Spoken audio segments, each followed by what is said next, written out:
Texas Senator Ted Cruz, who joins us from Statuary Hall this morning. Senator, actually, I think you're in our bureau. I am. Senator, your thoughts about what happened yesterday in Florida? Oh, it's truly heartbreaking, and all of us, our prayers are with the families and all of those children who went through that horror. Just a few months ago, I was in Sutherland Springs, Texas, with another horrific shooting in that beautiful church, and I've grieved with the families that are mourning their loved ones, and all of us together. This horror shouldn't exist, and we don't know right now exactly why this deranged individual did this. I'm sure in the days to come we're going to find out more about this, what his motives were, but whatever they were evil, and this is a horrible, horrible thing, and our prayers are very much with those Florida families. Could something like that happen in Texas? Do they have armed guards in public schools in Texas?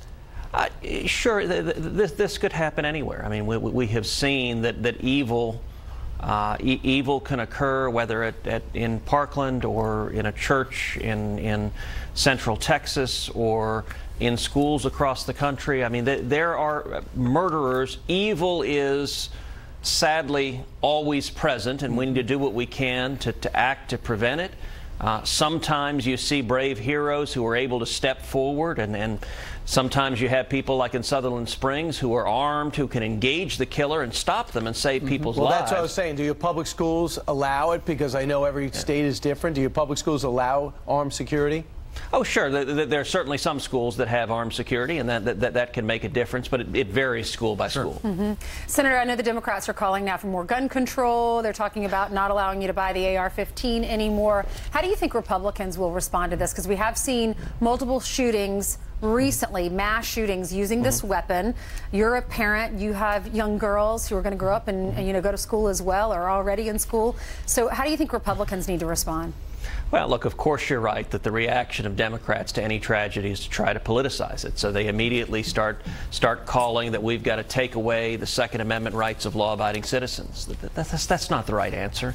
I can tell you in Sutherland Springs, I was there the day after the shooting, and I was in that sanctuary that was covered with bullet holes and blood, and was the most horrific thing I've ever seen in my life. And when I was at the hospital with the victims' families, over and over again what they said to me in Texas, they said gun control is not the answer here. This is moms grieving while guns are being operated on. They said, look, we all had our guns. This was one of the moms that I talked to in Sutherland Springs. We all had our guns. We just left them in the car out of respect for the church. If any one of us had brought it in, that gunman never would have killed any of these people. And so the answer is to focus on criminals, to focus on violent criminals. This individual appears to have significant issues with mental illness. I think we will certainly be asking, were there signs of mental illness? Could we have stepped in and prevented this beforehand? With Sutherland Springs, had the Obama administration simply followed federal law and enforced the law,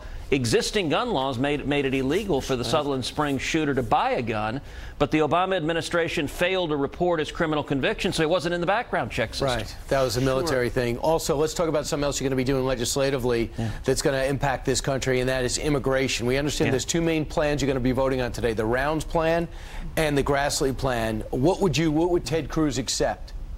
Listen, the plans that are before the Senate right now, I think they don't make any sense at all. We should not be granting citizenship to people here illegally. For whatever reason, you've got a whole lot of Republicans eager and to propose granting citizenship for 1.8 million people here illegally. Oh, so you don't even like the president's four pillars? Listen, that is dramatically to the left of where Barack Obama was. Barack Obama in DACA, which was executive amnesty, it was illegal, it was unconstitutional. DACA covered 690,000 people. Why on earth are Republicans trying to more than double, nearly triple that from 690,000 it's a more to accurate 1.8 million? But it's a more accurate number. Tell that to the steel workers. Tell that to the truck drivers. Tell that to the American people. We promised we wouldn't do amnesty. Or to the people that are on the list. And secondly, DACA, under Obama, did not provide citizenship. For the life of me, I do not understand. DACA was just a work permit. There's no citizenship whatsoever. Why would Republicans be galloping to the left of Barack Obama? Because they want border security and they got to give to get something up, and you only have 51 votes? Mark my words. If Republican majorities in Congress pass citizenship for millions of people and amnesty, I think it is quite likely we will lose both houses of Congress, and Speaker Nancy Pelosi will impeach President Trump. Senator Cruz, do you not think it's accurate? Do you not think it's accurate that 70% of the country want a pathway? No, I don't think it's accurate. And those polls are done. Those polls are deceptive. I can tell you the American people don't want amnesty. We want the border secured. You know what we ought to be doing? Right. We ought to be passing things like Kate's Law, which I introduced. Kate's Law says that violent felons who repeatedly enter the country illegally should face a mandatory minimum prison sentence. That's common sense legislation. Overwhelming majority of Americans agree with that.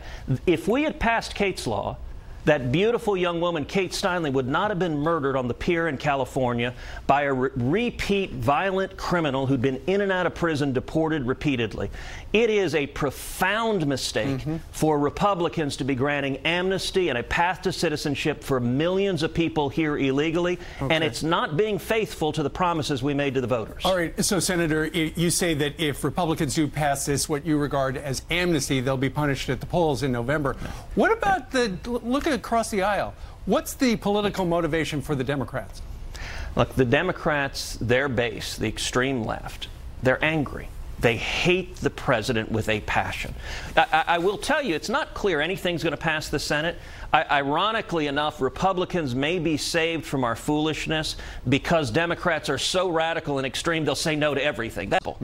But on the left, they are filled with fury, which means 2018 is going to be a turnout election. The left is going to show up in massive numbers. The only question that we need to ask if we want to know, is 2018 going to be a good election? Do Republicans pick up 4, 5, 6 Senate seats? Or is it a disaster election where we lose both houses? Is turnout. Do conservatives show up? And I got to say, if you wanted to design in a laboratory legislation to keep millions of conservatives at home, it would be what's being proposed right now. Let's go to the left of Obama and give a couple million people citizenship who are here illegally. I think that's a real mistake. In exchange for a wall, which a lot of people want. But you know what? We saw this deal in the 80s. The wall won't happen. The border security is like a promise of paying you Tuesday for a hamburger today. If they put the money in a trust fund, it will happen. If they don't, they won't.